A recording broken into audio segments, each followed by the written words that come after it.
বন্ধুরা নতুন একটা ভিডিওতে আপনাদের প্রত্যেককে জানাই স্বাগতম। এই মুহূর্তে আবহাওয়ার গুরুত্বপূর্ণ বড় খবর নিয়ে চলে এলাম। অবশেষে আশঙ্কায় সত্যি হলো, তৈরি হয়ে গেল টাইফুন কাজিকি বা ঘূর্ণিঝড় কাজিকি।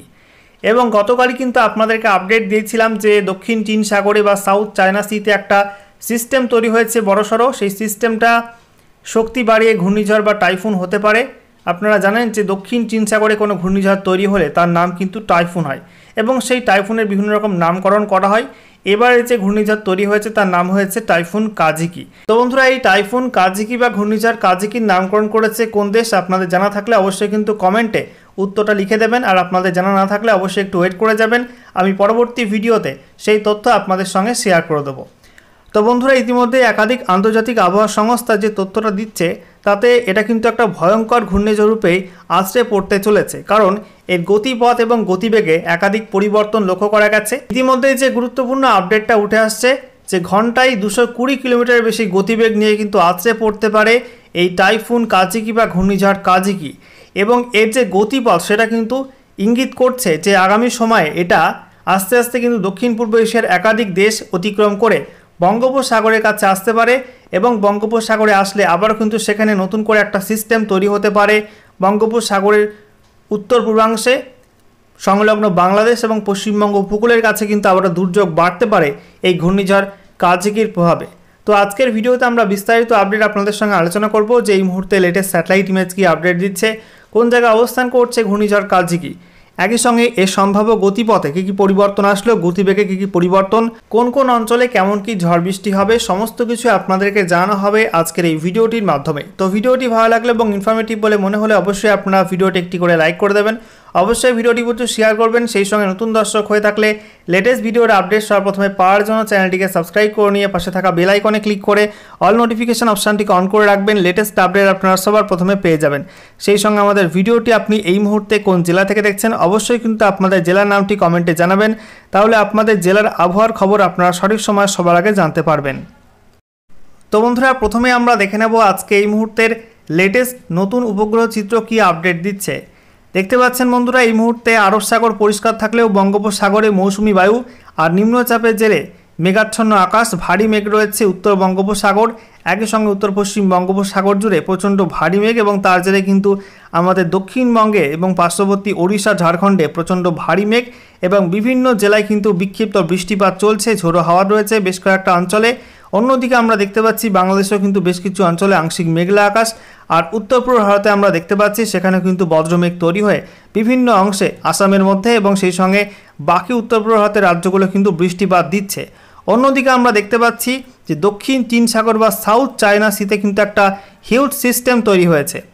দেখতেই পাচ্ছেন বন্ধুরা, দীর্ঘ পথ অতিক্রম করে অতি গভীর নিম্নচাপ শক্তি বাড়িয়ে কিন্তু টাইফুন তৈরি হয়ে গেছে। দেখতে পাচ্ছেন একটা ভয়ঙ্কর রূপে এই মুহূর্তে অবস্থান করছে টাইফুন কাজিকি, এবং সেটা চীনের যে একটা দ্বীপ রয়েছে হাইকু তার খুব কাছে এই মুহূর্তে পৌঁছে গেছে। যেমনটা আপনাদেরকে গতকাল জানিয়েছিলাম যে ওই আইল্যান্ডের পাশ কাটিয়ে এটা কিন্তু যাবে উত্তর ভিয়েতনামের দিকে, উত্তর ভিয়েতনামে হিট করবে।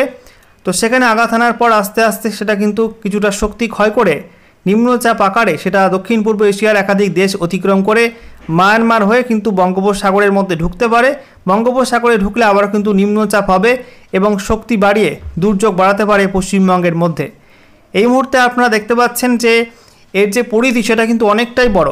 উত্তর দিকে আমরা দেখতে পাচ্ছি চীনের দক্ষিণ প্রান্তে উপকূলবর্তী অঞ্চলে তার মেঘ রয়েছে, এদিকে পূর্ব দিকে ফিলিপিন্স আর দক্ষিণ দিকে দক্ষিণ চীন সাগরে একদম দক্ষিণ প্রান্ত পর্যন্ত এর মেঘ ছড়িয়ে রয়েছে। পশ্চিম দিকে আমরা দেখতে পাচ্ছি ইতিমধ্যে কিন্তু এর মেঘ প্রবেশ করতে শুরু করেছে ভিয়েতনামে, সেই সঙ্গে লাওস, কম্বোডিয়া, এরকম দক্ষিণ পূর্ব এশিয়ার দেশগুলো কিন্তু ইতিমধ্যেই এর মেঘ ঢোকা শুরু হয়ে গেছে এবং ঝড় কিন্তু শুরু হয়ে গেছে।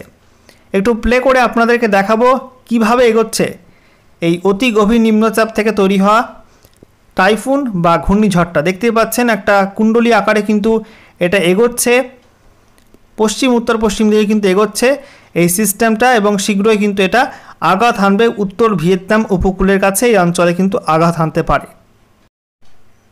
বন্ধুরা, এবারে আপনাদেরকে দেখাবো যে কত গতিবেগে এটা আছড়ে পড়তে পারে এবং কোন অঞ্চলে ল্যান্ডফল করতে পারে, আগামীতে এরা কোন গতিপথে এগোবে সেটা আপনাদেরকে পরপর দেখাবো। তো দেখতে পাচ্ছেন আজকে রবিবার 24শে আগস্ট, ইতিমধ্যেই কিন্তু দক্ষিণ চীনের যে উপকূলবর্তী একটা আইল্যান্ড রয়েছে হাইকু, তার খুব কাছে কিন্তু চলে এসছে। এবং এই মুহূর্তে যদি আমরা গতিবেগটা দেখি, গতিবেগ আমরা দেখতে পাচ্ছি অ্যাচিভ করছে সর্বোচ্চ 172 কিলোমিটার প্রতি ঘন্টা। ঠিক আছে, অন্যদিকে আমরা দেখতে পাচ্ছি উত্তর দিকে রয়েছে 161 কিলোমিটার প্রতি ঘন্টা, দক্ষিণ দিকে বেশি গতিবেগ যেখানে 172-এর কাছাকাছি কিন্তু গতিবেগ পৌঁছাচ্ছে দক্ষিণ দক্ষিণ পূর্ব দিকে। আর পূর্ব দিকে আমরা দেখতে পাচ্ছি 156 এরকম গতিবেগ রয়েছে, পশ্চিম দিকে 140 এরকম গতিবেগ কিন্তু রয়েছে। দেখতে পাচ্ছেন এটা কিন্তু আজকে শক্তি বাড়িয়ে ক্যাটাগরি 2 সাইক্লোন হতে পারে এবং ক্যাটাগরি 2 সাইক্লোন হিসাবে কিন্তু উত্তর পশ্চিম দিকে এগোবে। উত্তর পশ্চিম দিকে এগিয়ে দেখুন আগামীকাল সোমবার 25 আগস্ট বেলা বাড়লে কিন্তু এটা ল্যান্ডফল প্রক্রিয়া শুরু করে দেবে। আগামীকাল দুপুরের মধ্যে কিন্তু এটা ল্যান্ডফল করতে পারে উত্তর ভিয়েতনামে, এবং যখন ল্যান্ডফল করবে তখন এর গতিবেগ কিন্তু ভয়ঙ্কর হচ্ছে। গতিবেগ আমরা দেখতে পাচ্ছি সোমবার দুপুর 12টার সময় এর পূর্ব দিকে গতিবেগ থাকছে 224 কিলোমিটার প্রতি ঘন্টা, অন্যদিকে উত্তর দিকে গতিবেগ 168 170 এরকম উঠছে। একই সঙ্গে আমরা দেখতে পাচ্ছি দক্ষিণ দিকে 190 98 এরকম গতিবেগ থাকছে, পশ্চিম দিকের গতিবেগ থাকছে একটু কম 164 66, তাও কিন্তু কম না, এটা কিন্তু একটা ভয়ঙ্কর গতিবেগ। তো এই একটা বিশাল গতিবেগ নিয়ে বিধ্বংসী ঘূর্ণিঝড় কাজিকি আছড়ে পড়বে উত্তর ভিয়েতনামে, এবং এই যে ল্যান্ডফল প্রক্রিয়া সেটা কিন্তু সন্ধ্যা এবং রাত পর্যন্ত হতে পারে, কারণ একটা বড় সিস্টেম, অনেকটা সময় লেগে যাবে ল্যান্ডফল করতে। তো উত্তর ভিয়েতনাম উপকূল দিয়ে এটা কিন্তু ল্যান্ডফল করতে করতে আস্তে আস্তে পশ্চিম উত্তর পশ্চিম দিকে এগোবে। এরপরে দেখুন বন্ধুরা, মঙ্গলবার 26শে আগস্ট এটা আস্তে আস্তে উত্তর ভিয়েতনাম অতিক্রম করে লাওসের মধ্যে প্রবেশ করবে, এবং তখন কিন্তু এটা নিম্নচাপ আকারে লাওসের মধ্যে অবস্থান করবে। এরপরে মঙ্গলবার দিনভর ওটা আস্তে আস্তে পশ্চিম দিকে সরবে, সরতে সরতে এটা কিন্তু মায়ানমারের মধ্যে পৌঁছাবে 27শে আগস্ট বুধবার নাগাদ। মধ্য মায়ানমার এবং সংলগ্ন অঞ্চলে পৌঁছাবে সিস্টেমটা, এবং দেখতে পাচ্ছেন ওই অঞ্চলে কিন্তু আবারও শক্তি বাড়াতে পারে মায়ানমারের মধ্যে, এবং শক্তি বাড়িয়ে এটা সামান্য উত্তর পশ্চিম দিকে এগোবে। উত্তর পশ্চিম দিকে গিয়ে মায়ানমার এবং সংলগ্ন ভারতের যে সীমান্তবর্তী অঞ্চল রয়েছে এবং সংলগ্ন মণিপুর, ওই অঞ্চলে কিন্তু এটা অবস্থান করবে বলা হচ্ছে বৃহস্পতিবার ভোরের দিকে, 28 আগস্ট বৃহস্পতিবার ভোরের দিকে। এরপরে দেখুন ওই সময়টা কিন্তু বঙ্গোপসাগরে একটা সিস্টেম তৈরি হতে পারে ঘূর্ণাবর্ত, তার সঙ্গে কিন্তু মিক্স হতে পারে এই ঘূর্ণিঝড় কাজিকি সিস্টেম, এবং দুটি মিলিত হয়ে একটা শক্তিশালী সিস্টেম রূপে কিন্তু আবারও হানা দিতে পারে পশ্চিমবঙ্গ উপকূল এবং সংলগ্ন বাংলাদেশ উপকূলের কাছে। এবং 28শে আগস্ট থেকে দেখতে পাচ্ছেন বাংলাদেশের কক্সবাজার, চট্টগ্রাম, সেই সঙ্গে কুমিল্লার উপকূলবর্তী অঞ্চল, ওই অঞ্চলে কিন্তু প্রচণ্ড ঝোড়ো হাওয়া শুরু হয়ে যাবে, এবং সেই সঙ্গে বৃষ্টিপাতও কিন্তু হবে।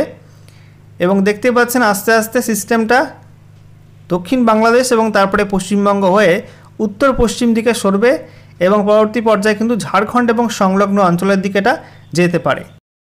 বন্ধুরা, এবারে আমরা দেখে নেব যে এই ঘূর্ণিঝড় কাজিকির প্রভাবে কোন কোন অঞ্চলে কেমন কী বৃষ্টিপাত হবে। তো ইতিমধ্যে কিন্তু দক্ষিণ চীন সাগর জুড়ে ভারী বৃষ্টিপাত শুরু হয়ে গেছে, একই সঙ্গে উত্তর ভিয়েতনাম উপকূল জুড়ে কিন্তু প্রচণ্ড ভারী বৃষ্টিপাত হচ্ছে। আগামীকাল সোমবার 25শে আগস্ট যখন এটা উপকূলে আঘাত হানবে তখন কিন্তু উত্তর ভিয়েতনাম জুড়ে, গোটা উত্তর ভিয়েতনাম জুড়ে কিন্তু প্রচণ্ড ভারী বৃষ্টিপাত হবে, এবং ইতিমধ্যে কিন্তু রেড অ্যালার্ট জারি করা হয়েছে ওই সমস্ত অঞ্চলগুলিতে। এরপরে এটা যখন আস্তে আস্তে পশ্চিম উত্তর পশ্চিম দিকে সরবে তখন উত্তর ভিয়েতনামের পরে লাওস, এবং তারপরে আমরা দেখতে পাচ্ছি যে লাওসের পরে থাইল্যান্ডের উত্তর সাইডে প্রচণ্ড ভারী বৃষ্টি হবে, এবং তার পরবর্তী পর্যায়ে আমরা দেখতে পাচ্ছি মঙ্গলবার রাত থেকে মায়ানমারের মধ্যে কিন্তু বিশেষ করে পূর্ব মায়ানমারে বৃষ্টিপাত শুরু হয়ে যাবে। এরপরে দেখুন মধ্য মায়ানমারে বৃষ্টি হবে বুধবার, এবং তারপরে যখন এটা আস্তে আস্তে আরও পশ্চিম দিকে সরবে তখন দক্ষিণ বাংলাদেশ এবং দক্ষিণ পূর্ব বাংলাদেশে কিন্তু বৃষ্টিপাত শুরু হয়ে যাবে, একসঙ্গে ত্রিপুরাতেও ভারী বৃষ্টিপাত শুরু হয়ে যাবে। দেখতে পাচ্ছেন বৃহস্পতিবার মধ্যরাত থেকে ভোরের দিকে আমরা দেখতে পাচ্ছি বৃহস্পতিবার 28 তারিখে যে বাংলাদেশের মধ্যে চট্টগ্রাম, সেই সঙ্গে মহেশখালী, ফ্রেজারগঞ্জ, সেই সঙ্গে আমরা দেখতে পাচ্ছি টেকনাফ, এই সমস্ত অঞ্চলগুলোয় প্রচণ্ড ভারী বৃষ্টিপাত হবে। একই সঙ্গে ভারতের মধ্যে আমরা দেখতে পাচ্ছি ত্রিপুরাতে ভারী বৃষ্টিপাত শুরু হয়ে যাবে ভোর থেকে, বৃহস্পতিবার ভোর থেকে। বৃহস্পতিবার দিনভর আস্তে আস্তে সিস্টেমটা পশ্চিম উত্তর পশ্চিম দিকে সরতে থাকবে। তার কারণে ত্রিপুরার সঙ্গে সঙ্গে বাংলাদেশের আরও বেশ কিছু অঞ্চলে বৃষ্টি হবে।